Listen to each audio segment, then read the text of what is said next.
تو قال فرمایا اللہ جی نے فخذ اربعۃ من الطیر، فخذ تو خذ لیجئے، لے لیں، اربعۃ چار، اربعۃ چار کو کہتے ہیں، من الطیر پرندوں میں سے، من کا مطلب میں سے، طیر پرندے، چار پرندوں میں سے لے لیں۔ یہ چار پرندے کون سے تھے؟ قرآن کریم نے وضاحت نہیں کی، ضرورت ہی نہیں تھی اس کی۔ مفسرین فرماتے ہیں کہ یہ تھے کوا، کبوتر، مور، مرغ۔ دو کے شروع میں کاف ہے، دو کے شروع میں میم ہے، تو اس طرح آپ نہیں بھولیں گے، یاد رکھنا، کوا، کبوتر، مور، مرغ، یہ چار پرندے لے لیں، فسرہن، ان کو ہلائیں، ان کو مانوس کریں اپنے پاس، ایک مطلب یہ ہے، اور دوسرا مطلب یہ ہے کہ فسرہن، پھر ان کو کاٹ ڈالیں، ان کو کاٹیں، ان کے ٹکڑے ٹکڑے کر دیں، ان کے پیسز کر دیں، ٹھیک ہے۔ سم الیک، اپنے پاس ان کو ہلائیں اور اپنے پاس، اس کے بعد پھر ان کے ٹکڑے کر دیں۔ ثم اجعل علی کل جبل منہن، آپ کسی وادی میں کھڑے ہو جائیں، چاروں طرف پہاڑ ہوں، اور پھر ان کے چار حصے کر دیں، ملا لیں ان کو، ان کے ٹکڑے ٹکڑے کر کے ان کے پیسز کو ملا لیں آپس میں۔ جب آپ ملائیں گے ان کو، پھر ان کے چار حصے کر دیں، پتہ نہیں چلتا بھئی کون سا پیس مرغ کا ہے، کون سا جناب مور کا ہے، کون سا کوا اور کبوتر کا ہے، ملا لیں ان کو، پھر ان کے چار حصے کر دیں، ایک حصہ اس پہاڑ پہ رکھ دیں، ایک حصہ اس پہاڑ پہ رکھ دیں، ایک حصہ اس پہاڑ پہ، اور چوتھا حصہ اس والے پہاڑ پہ رکھ دیں۔ آپ درمیان میں کھڑے ہو جائیں، درمیان میں کھڑے ہو کر ثم اجعل علی کل جبل منہن جزءا، ثم اجعل کر دیں، علی کل جبل، علی پر، کل ہر، جبل پہاڑ، ہر پہاڑ پر، منہن ان میں سے، ان کے جو پیسز آپ نے بنائے مکس کر دیے، جزء ایک حصہ، چار حصے کر دیں، ہر پہاڑ پر ایک حصہ رکھ دیں۔ ثم ادعوہن، ثم پھر ادعو، دعوت دو ان کو، آواز دو، ہن ان کو پھر دعوت دو، ان کو آواز دو، کوا،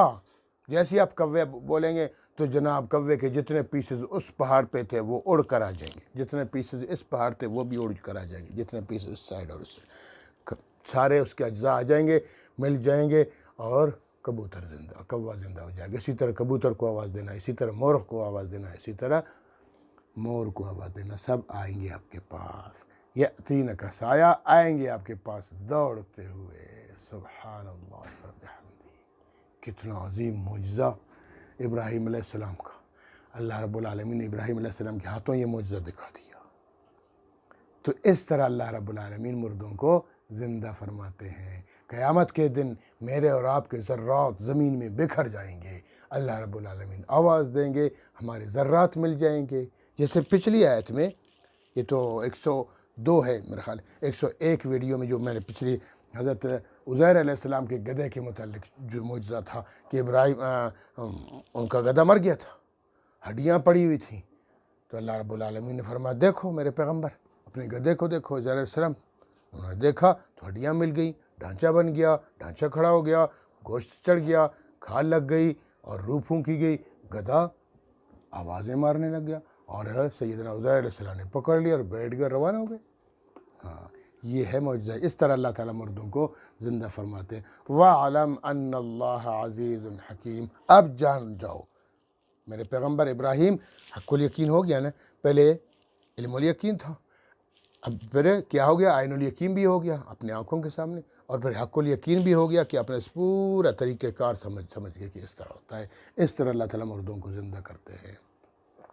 اب جان لے ان اللہ، یقین اللہ تعالیٰ عزیز، زبردست ہے، طاقتور ہے، قدرت والا ہے، جو چاہتا ہے کر دیتا ہے، کیونکہ اس کے پاس قدرت ہے۔ حکیم، حکمت رکھنے والا بھی ہے، اللہ نے بڑی حکمتیں رکھی ہیں، کسی کو بچپن میں مار دیتا ہے، کسی کو جوانی میں مارتا ہے، کسی کو بڑھاپے میں مارتا ہے، ہاں یہ ساری اللہ کی حکمتیں ہیں، ہم اللہ کی حکمتوں کو تک نہیں پہنچ سکتے ہیں، جس طرح اللہ فرما کرتے ہیں اسی میں بہتری ہے۔ اللہ رب العالمین ہمیں سمجھنے کی توفیق عطا فرمائے۔ وآخر دعوانا الحمدللہ رب